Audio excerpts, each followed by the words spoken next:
Өнөөдөр яг бодит эдийн засгийн нөхцөл байдлаа бас бид нар харж ярмаар байгаа юм бол. Хэн нэгэн сайдын асуудал орж ирэл, хэн нэгэн сайдын асуудал батлах, хэн нэгэн сайдыг огцруулах асуудал ярмаар байгаа юм. Энэ Монгол улс ажил эдийн засаг өнөөдөр болохоо байж л шүү дээ.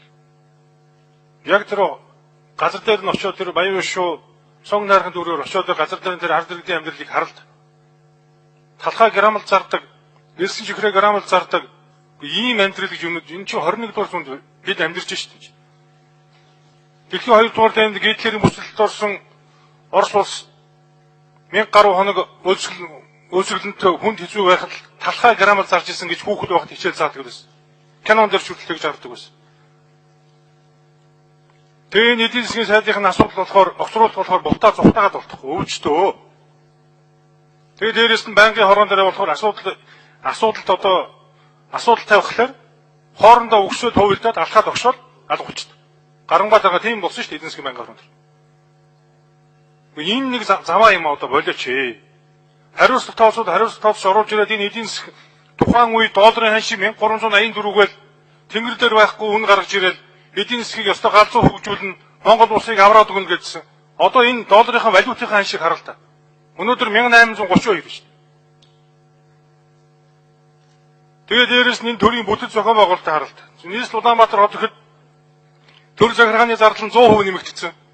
Тэгээд дээрэс нь болов сая хүрлээ гишүүний хилдгээр 18 одоо төлөөлөгч нь гадаад хөлөн бүг үсгэх явж байна. Эдийн засаг ийм байхад наад мэсээ явж ямар сэтгэл зүй байна?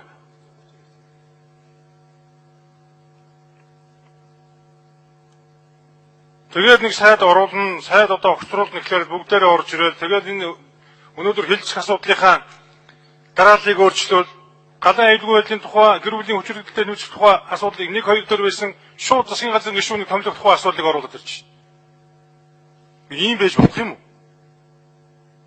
Хэн нэгэн сайд болж байвал энэ Монголын ард түмний амьдрал хамаагүй болчихсон юм уу?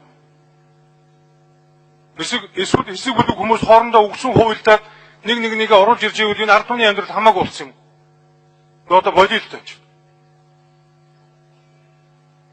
Тэгээд төвдөнзөр бас нэг журмын нөхрийн хувьд нэг парламент дотор бас ингээд энэ Монголын ард түмний төлөө, Монгол улсын хөгжлийн төлөө дуу хоолой болж байгаа нөхрийн хувьд яг энэ ерөнхийлөгчийн санаачилсан ухаалаг төр том төрөөс ухаалаг төрлүүгээд давхар дээл төрийн албыг одоо давхар хашгаа болъё гэх. Их л олон зүйлүүдийг бид нэр ярьсан шүү дээ. Өөрөө хүртэл одоо дэмжиж явж байна. Тэгээ энэ байдал чи юу нэг хэр зэрэг зүв юм бэ? Яг одоо жишээд нь хөдөөжин сайд болсноор болохыг өөрөө шийдвэр гаргасан та. Хөдөөжин сайд болсноор яг хэмнэлтийн бодлого яаж хэрэгжүүлэх? 1 дугаар. 2 дугаар төрөөнийх нь хэлсэн. 3 дугаар тэгвэл та яг хөдөөжин сайд болсноор жижиг дунд үйлдвэрлэлийг яаж дэмжих гэдэг вэ? Яг өмнө шигээ явах уу? Эсвэл та арай өөр маягаар яг үндсэн одоо тэр хэрэглэгчнэр дээр нь аж ахуй нэгжлэр нь дэмжлэг үзүүлэх яг тэр бодлогоо явуулж чадах уу? Та өмнөх сайдаа ер нь хэр зэрэг сайн ажилласан гэж бодож байгаа вэ?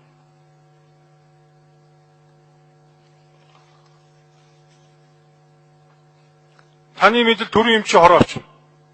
Төрийн эмчийн хорооноос төрийн өмчийг хөгжих бодлогыг хэрэгжүүлэх гэж байгаа.